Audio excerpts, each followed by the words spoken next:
The air has been carrying a kind of tension lately, like a room just before a long-hidden truth is spoken aloud. The year has tipped past its midpoint, and something in that shift feels heavier than a simple change of dates. There's a quiet sensation of being weighed or evaluated, as if unseen hands are taking notes. The days ahead seem to have a pulse of their own, especially the week about to unfold. If this resonated, subscribe now so you're here when the next chapter begins. Some have already sensed the tremor in their dreams, in the strange way time bends during certain moments. Has there been a scene, an image, that clung to the mind upon waking? One that felt too deliberate to dismiss? Those fragments might not be random. They may be the first signs that the stage is being set for something larger than ordinary days can contain. Somewhere in the coming stretch of time lies a single day unlike the rest. It will not arrive with fanfare, yet its impact will echo far beyond its passing. The reason for its weight will not be obvious until the moment has already begun to unfold, and by then, the momentum will be unstoppable. August has only just drawn its first breath, yet the path ahead is already narrowing, becoming a chamber that applies pressure not to crush, but to forge. It will not bend itself to personal comfort. It will strip away the excess and leave what cannot be broken. In such moments, the choice is never really between success or failure. It is between awakening to what is being revealed or letting it pass unseen. And perhaps that is the real question. When the signal comes, will it be recognized for what it is? The rhythm moving through these days leaves little space for standing still. Where there has been delay, the current is beginning to pull. Where there has been indecision, the ground may suddenly give way. It is not a strike meant to wound, but a precise cut meant to open what has been sealed too long. The internal pulse knows when something is ready to step beyond its shell, even if the mind is still unsure. Choices may rise like sudden sparks, moods may turn without warning, connections may loosen or dissolve. A reflex to retreat will surface, yet underneath it, a deeper recognition stirs, the kind that remembers once asking for exactly this. And perhaps that's the part worth listening to. The sharper the trial, the more extraordinary the shift it carries in its wake. These moments care little for the version that existed yesterday. They are busy shaping the version that will stand tomorrow. The unfolding of August carries less interest in declarations and more in the silent geometry of resonance. That's why the first stretch of the month might feel strangely decisive even in stillness. Fatigue may linger without cause, or a restless edge might hum through the body. Patterns once tolerable may suddenly feel unbearable, as if some unseen mechanism has stopped granting them permission. This isn't chaos, it's sorting. The unseen architecture is guiding each presence into the corridor where its essence fits most naturally. The irony is that the steering wheel isn't in the hands of conscious will. The decision has already been made by the frequency that radiates beneath thought. The new direction may feel unfamiliar, almost like walking in a body that isn't fully broken in. But that is because it belongs to the self still taking shape in the present moment. Around this shift, others are being drawn in or drifting out, not by coincidence but by design. Behaviors, routines, even the smallest moods are adjusting themselves with microscopic accuracy. It raises a quiet question worth pausing over. What if these subtle rearrangements are not just passing changes, but the exact alignment needed for the next chapter to begin? When life begins to push back against outdated patterns, it is not a collapse, it is a deliberate rearrangement. Paths that once felt open may now close without warning, not as rejection but as an act of precision. When pieces fall away or dissolve into silence, the shift is already in motion. The inner framework is being reassigned to a place where its resonance fits the current state of being. Momentum will either accelerate or soften depending on what serves the deeper unfolding. Whether the motion feels like a steady flow or a sudden jolt, it is a careful placement, a kind of spiritual editing. The position chosen now is not random, it is preparation for a chapter that will demand this exact arrangement. Chaos often hides its purpose in speed, moving faster than thought can grasp. Beneath the noise of the first days of this cycle lies something rare, a concentrated clarity waiting to surface. It may arrive as an unshakable sense, a choice that feels spontaneous yet lands with perfect calm, or a realization that seems to bypass reason entirely. This isn't the turbulence of emotion, it is the body's quiet recognition of alignment catching up. When it comes, it carries a certainty that can't be reverse-engineered by logic, the kind that makes hesitation feel like the only real mistake. There is an opening in time right now, a span where beginnings hold unusual weight.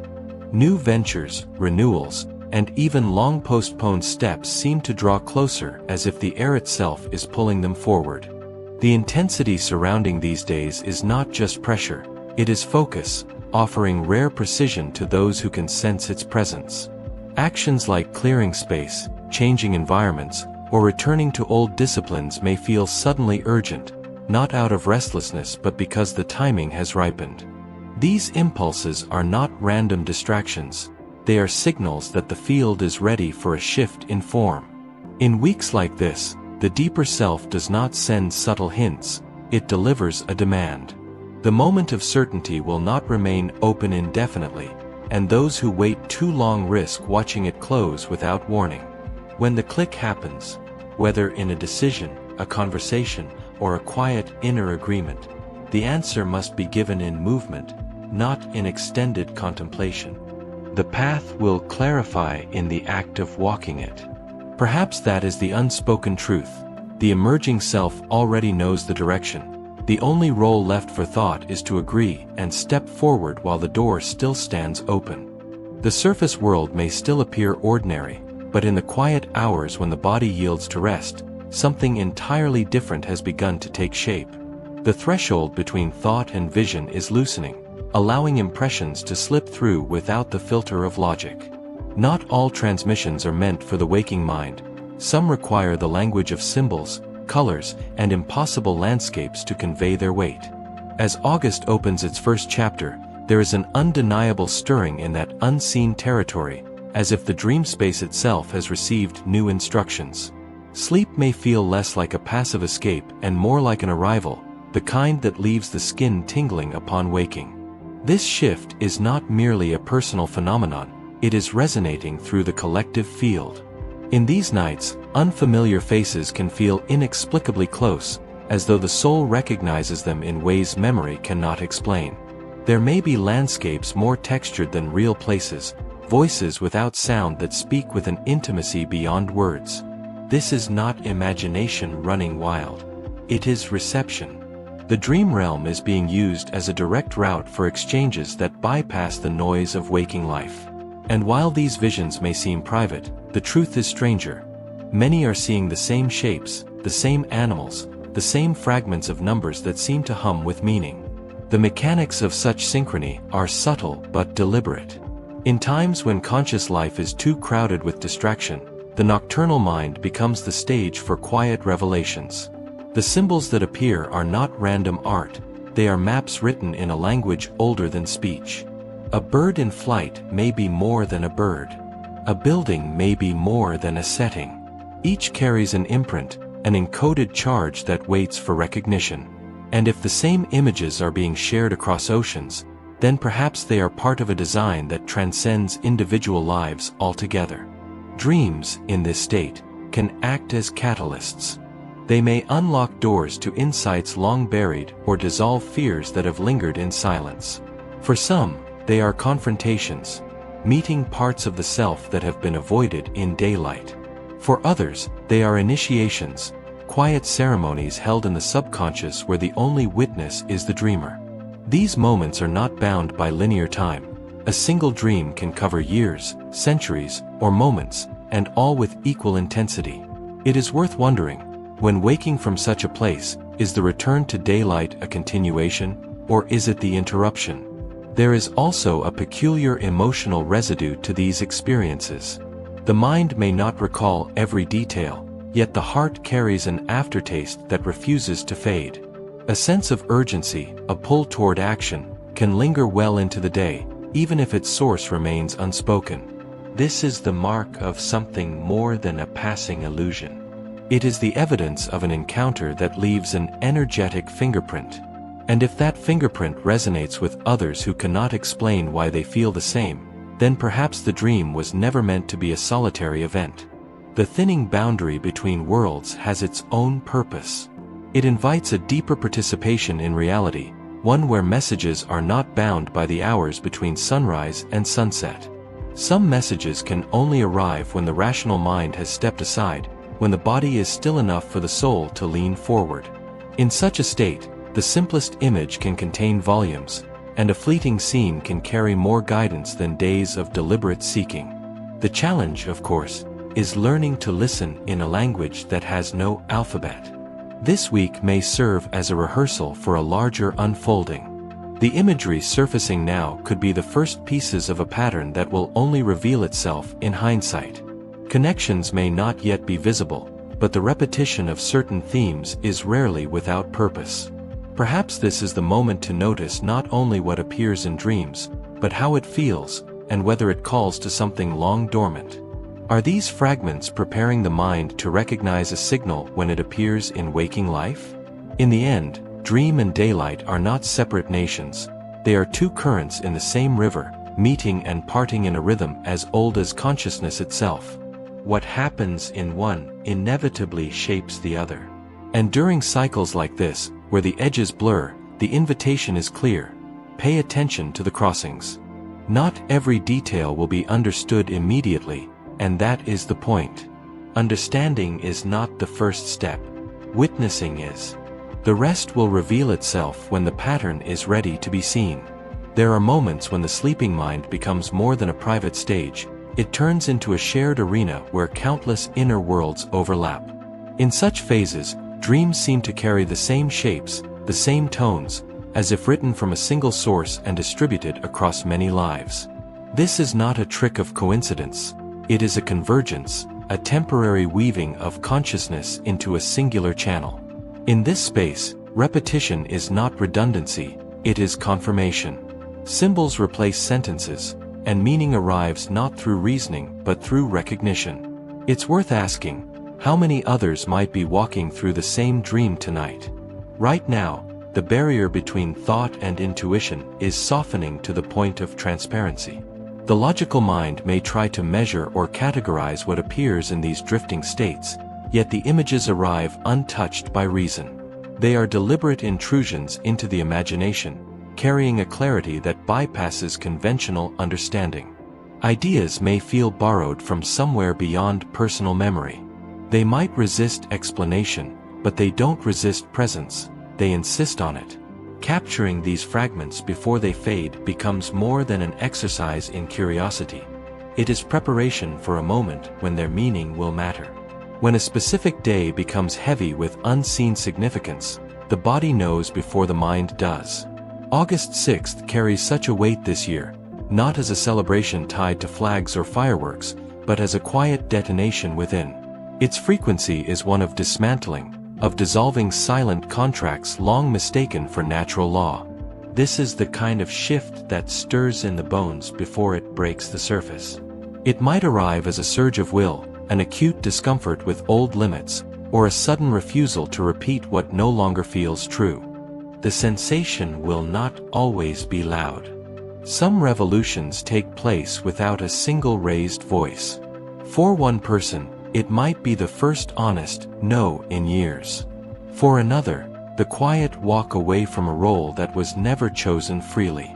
In the stillness of these decisions, alignment emerges, sometimes with the sharpness of a blade, sometimes with the softness of a door closing for the last time. It's not disorder, it's the nervous system recognizing that certain ties have reached their natural end. Even the connections between people will shift under this influence. Patterns that once held steady may now dissolve in days, while others, long dormant, reappear unexpectedly. The way relationships are navigated will feel different, not out of impulse, but because the underlying agreements have been rewritten. Authority will be redefined, both inwardly and outwardly, and some interactions will carry a new kind of equilibrium, one where fear no longer has a seat at the table. It's a season where liberation is not handed down, it is reclaimed. This reclamation does not require external validation. It begins in the smallest gestures that affirm self-direction. A choice to decline, a decision to pause, a willingness to detach from what once felt obligatory. These are not acts of withdrawal but of return, drawing energy back into alignment with what is genuinely alive. What is remarkable is how the external world reflects these inner adjustments. A conversation overheard, a coincidence on the street, a shift in someone's tone. Small cues begin to mirror the larger transformation. It's as if reality itself recognizes the new frequency and subtly reshapes to accommodate it. Those attuned to these details will notice that life starts to answer back differently, as though the script has changed mid-scene. And perhaps that is the essence of this time, a crossing point where dream and daylight trade places, each lending meaning to the other. Messages arrive at night to prepare the heart for what the day will demand. The day, in turn, reshapes the dream to match the new trajectory. It's not a loop, it's a spiral, moving forward while returning to the same center with every turn. The invitation is not merely to interpret, but to live in a way that honors what has been shown. The body often registers transformation before the mind can name it.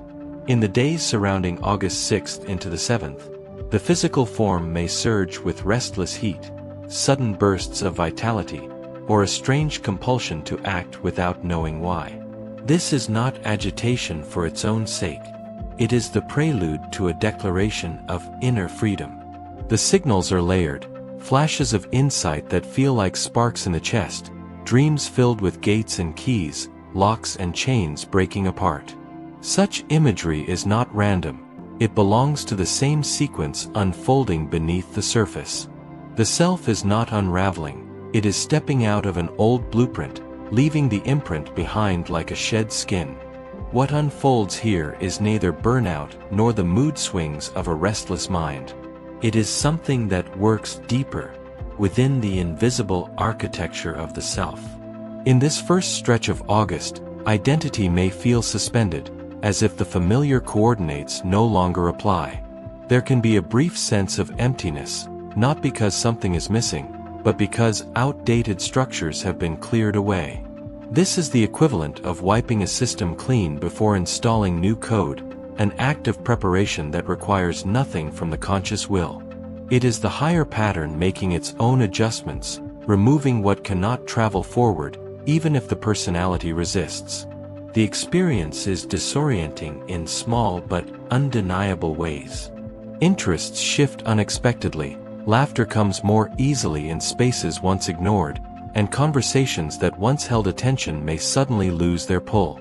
This isn't a loss of focus, it's a recalibration of resonance. The emerging self is no longer drawn to what sustains the old identity. It gravitates toward colors, sounds, and flavors that were once outside its orbit. These shifts are not whims, they are evidence of alignment with a wider spectrum of selfhood that is beginning to surface. In this stage, the sense of rebellion may be quiet but persistent. It doesn't demand permission, nor does it seek validation. It simply refuses to keep playing a role that no longer fits.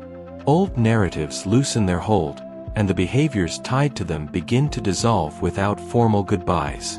This version of self no longer prioritizes being understood.